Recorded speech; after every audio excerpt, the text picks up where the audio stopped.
आठ जनवरी 2020 शुक्रवार को आदरणीय ठाकुर राजा रईस सह संयोजक मुस्लिम राष्ट्रीय मंच ने मुर्दाबाद का 3 दिवसीय दौरा किया। इस अवसर पर एक आम सभा का भी आयोजन किया गया। आइए सुनते हैं इस सभा में ठाकुर राजा रईस साहब ने जनता को क्या संदेश दिया। आज इस मीटिंग की सदारत कर रहे सदर मोहतरम काबिल इज्जत गवर्नर के मीटिंग हबीबुल साबी साहब और इस मीटिंग में मेहमाने सालिम साहब और अल्पसंख्यक मोर्चे के प्रदेश अध्यक्ष विशिष्ट इंतजार में बैठे हैं। इंतजार था उनको हमको आती नहीं से थोड़ा दिक्कत हो जाए। बहुत बढ़िया बोल रहा है। हाँ, आज शिक्षा और पर्यावरण पर विशेष मीटिंग रखी गई।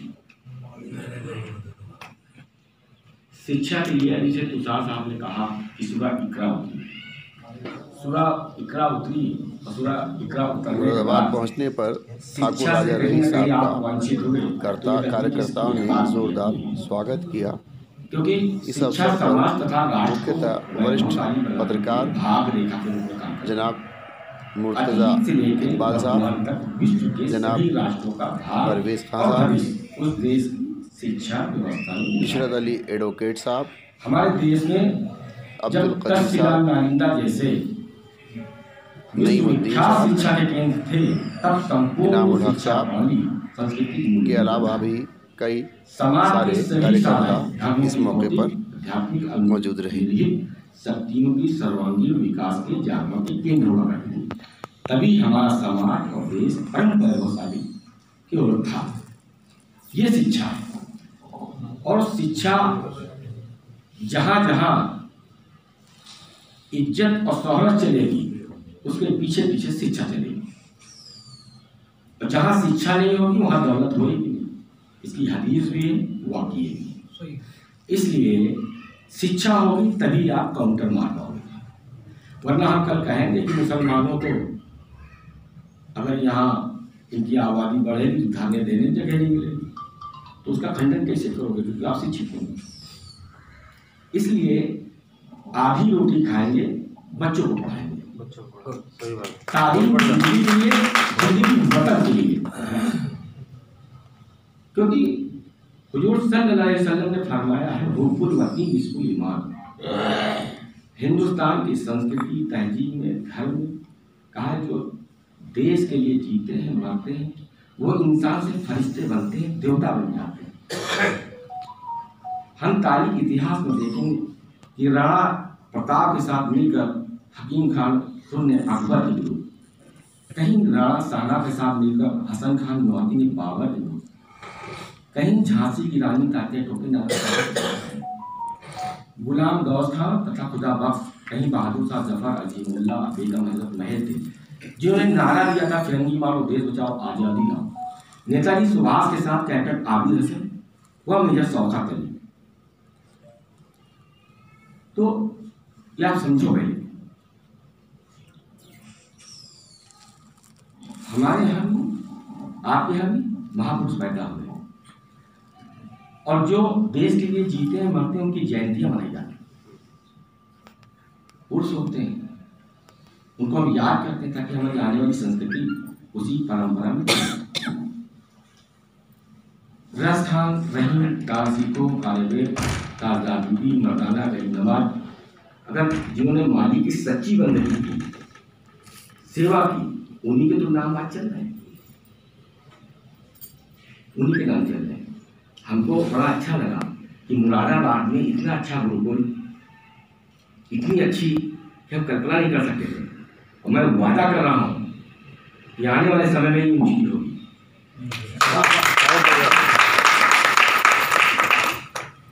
ये आप पक्का समझ लीजिए। लेकिन कहीं ना कहीं रूढ़वादिता का शिकार हमारा मुसलमान भाई है। जब वो 1000 पैदा करता है, देखिए बुरा मत मानिएगा, थोड़ा सा हम अलग हट के ही हम आपको ले चलते हैं। जब वो 1000 पैदा करता है, साइकिल का पंचर बनाता है, स्कूटर बनाता है, गाड़ी धोता है, वो करता है, सब करता है, तो वो सेकुलर होता है, आपकी बात सुनता है, जहाँ बुलाते आते हैं। लेकिन जिस समय वो 1100 पैदा करता है, वो प्रोटेस्ट में जाके शामिल होता है, प्रदर्शन ये सब करता है। ये चिंतनीय विषय है, ये अपने आप में चिंतनीय विषय है, इससे निकलना होगा। हुजूर सल्लल्लाहु अलैहि वसल्लम ने उन्होंने कहा मैं अरब में पैदा हुआ, लेकिन हिंद मेरे जगह जगह में वास करता है, हिंद से सुकून की ठंडी हवाएं आती है। अब आप बताइए, जो हुजूर सल्लल्लाहु अलैहि वसल्लम को सुकून की ठंडी हवा दे रही हो, वो हमको आपको नफरत कैसे दे सकती है? बताइए कैसे दे सकती है? इस चीज को समझना पड़ेगा। जिसके ऊपर हुजूर पूरा फोकस कर रहे हैं, जिसके ऊपर हमारे नबी और जो उनसे जुड़े हुए वली जो सारे लोग आए वहां से, तो कहीं ना कहीं तो उनको सुकून मिलता था ना। दूसरी चीज, इस्लामिक विद्वान भी बैठे हैं यहाँ पर। कलाम पाक में 26 नबी शायद आए, लेकिन कलाम पाक ही कहेगी कि 1,24,000 कमोवेश इस दुनिया में तशरीफ लाए, अलग अलग जुबान में, अलग अलग जगह हुआ है। लेकिन जब रामनवमी को मध्य प्रदेश के अंदर राम यात्रा निकली, तो पता चलता है कितनी तकलीफ होती है। राम कौन थे? आप भाई कौन थे राम? भाई माना कि आप अवतार कह सकते हो, हम नबी कह सकते हैं, लेकिन थे तो किस कौन थे ना? ये मैं नहीं कह रहा, कलाम पाक कह, ये सारे लोग थे। कलाम पाक कह कि 1,24,000, मैं नहीं कह रहा हूं, मैं अपने पास से कुछ नहीं बोलूंगा, जो भी बोलूंगा हदीस से ही। दूसरी चीज, हुजूर एक हदीस और है, उन्होंने कहा कि ऐ मोमिनो जगह जगह में फैल जाओ, कहीं कहीं तुम्हारी हुकूमत नहीं होगी, लेकिन वहां के हाकिमों का और हुकूमत का हुक्म मानना। ये कहा है।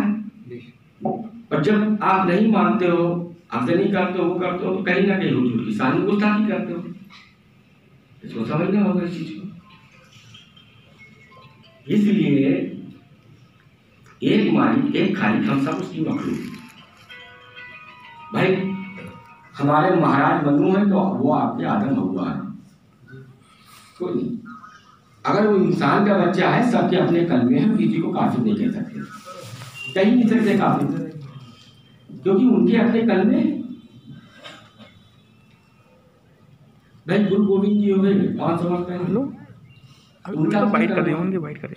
वाहेगुरु खालसा वाहेगुरु फतेह, राम राम सतगुरु सतगुरु गॉड, चलो कर लो। सबके अपने कल में किसी भी कोई पढ़ा नहीं करता, खाली समझने की बात है।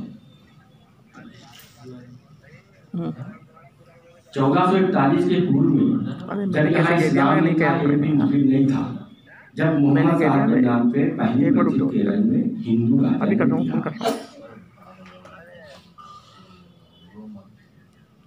जब हम प्यार करेंगे, और संघ तो बहुत पहले ही चेक कर चुका है आपको, बट डरता है तो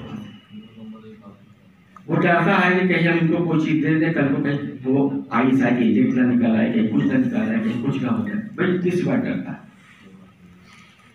और कोई बात थोड़ी, संघ तो एक्सेप्ट कर चुका, ये अपने दिमाग में बिठा लो भाई। वो धीरे धीरे एक्सपेरिमेंट कर रहा है। मजाक है ऐसे लोग आ रहे हैं, और ये आ रहे हैं, आने वाले समय के कल गवर्नर भी हो सकते हैं, वो थोड़ी तो रात ही रात क्या हो जाए। सही बात क्या और जो मैं बोल रहा हूँ समझ लो, सरस्वती जी ऊपर के लोग बोल रहे हैं, हम नहीं बोल रहे अपने पास में। जैसे हमने कहा 1,24,000 कमोवेश आए थे, कुरान ने कहा, हमने नहीं कहा। सारी दुनिया पर्यावरण की चिंता देखभाल हेतु विश्व पर्यावरण दिवस मनाती है। समूचा विश्व इकोलॉजी, इन्वायरमेंट, पॉल्यूशन इकोनॉमिक्स में उलझी हुई है। भारतीय संस्कृति, हिंदू धर्म में पर्यावरण विषय विचार व्याप्त है।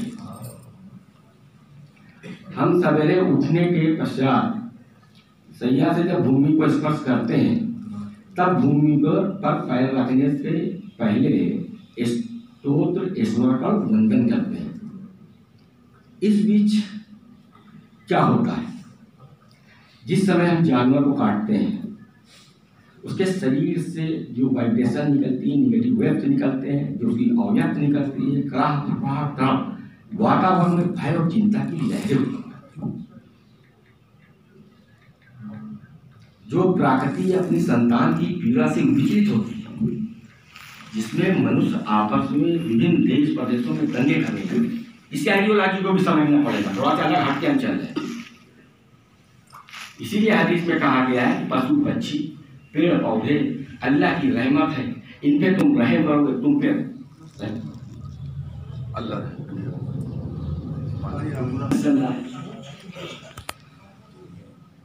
क्योंकि अगर आवारा कुत्तों को हम खिलाते हैं और आवारा कुत्ते अगर हमको प्यार करते हैं, अगर आवारा कुत्ते हमको नहीं जानते तो 100% अकाल मृत्यु हो ही नहीं सकती, हो ही नहीं सकती। गीता में भगवान श्री कृष्ण ने गीता में 10वें अध्याय 62वें श्लोक में कहा है,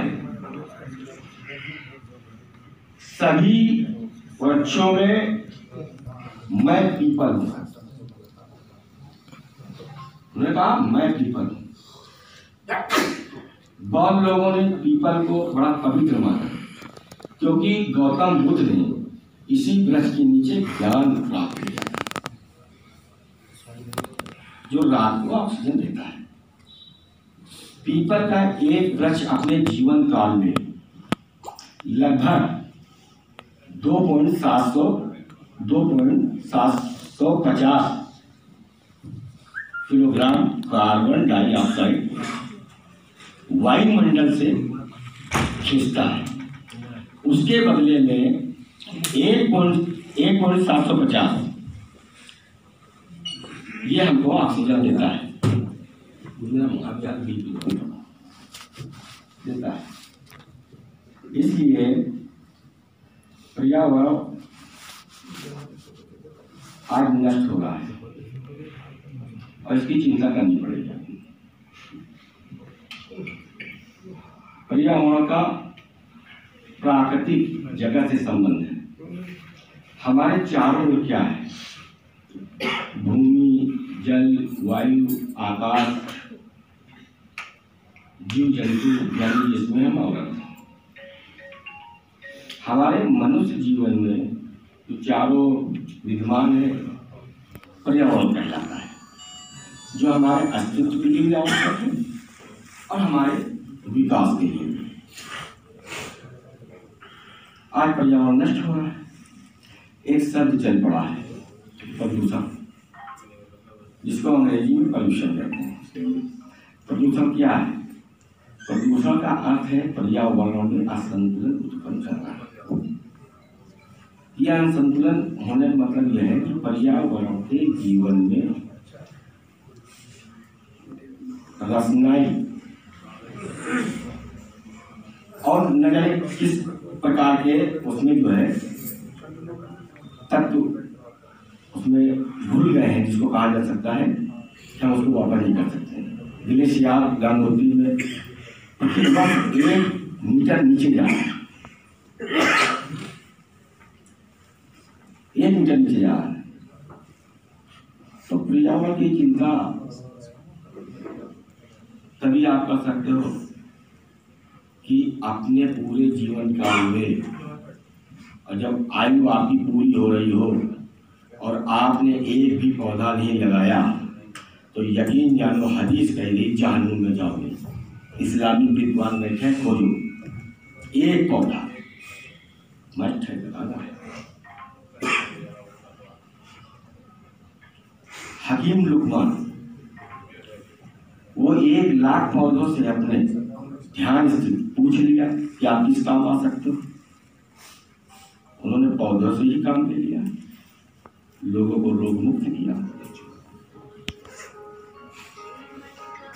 इसलिए हकीम लुकमान एक फकीर थे, गांव गांव जाते थे, लोगों का इलाज करते थे। वो लोग बात करते हैं इनसे, जब नकारात्मक वातावरण होते हैं ना तो ये लोग भी मुनासर की ओर चले जाते हैं। जब इसके अध्यात्म में जाओगे पर्यावरण में तो बहुत कुछ मिलेगा आपको, क्योंकि वो अनुमति लेते थे कि हम तोड़ लें, संकेत देते थे, पौधों से बात करते थे। इसलिए पर्यावरण की चिंता सबको करनी होगी। जब सब लोग चिंता करोगे, सब लोग पौधा लगाओगे, तब करोगे तो कुछ ना कुछ होगा। हर व्यक्ति को जो है एक पौधा अपने जीवन काल में लगाना चाहिए। अब जैसे अपन तुलसी की बात करते हैं, अब तुलसी के साथ वो हिंदुओं की, जबकि हकीकत तो ये है कि तुलसी ही जन्नती पौधा है, रेहान झाड़ जिसको कहते हैं। और जब हम तुलसी नाम लेंगे तो रिएक्ट करोगे, और जब हम रेहान कहेंगे जब समझ जाओगे तो उसको लगा लेंगे। कहीं ना कहीं थोड़ा सा समझ का फर्क है, जो शिक्षा पे बात अभी हो रही है। इसलिए आप लोग पर्यावरण की चिंता करिए और पर्यावरण पे काम करिए। अगर आपके पास थोड़ी जगह है, अगर लगाओगे तो कुछ ना कुछ आपको देख मिल जाएगा। जो चीज देखिए कितनी अच्छी अच्छी चीजें खाने के लिए आई है दुनिया में, बहुत अच्छी अच्छी चीजें आती हैं। बादाम खाओ, स्मरण शक्ति बढ़ेगी। हम भोपाल गए थे, अब भोपाल में वहाँ हमारे एक मित्र है सुभाष भगत, संगठन मंत्री जी, जैसे यहाँ सूर्य बंसल है, वहाँ पे मुस्लिम लोगों ने कार्यक्रम कराया। हम गए, यही कार्यक्रम था जो आपके यहाँ हो रहा पर्यावरण के ऊपर, करके हम चले आए। वहाँ के भी हालात यही है भाई, वो ज्यादा रिस्क नहीं लेते, वो कॉलम पूरा करते, एक मंत्री बना दिया, बस काम खत्म। इसलिए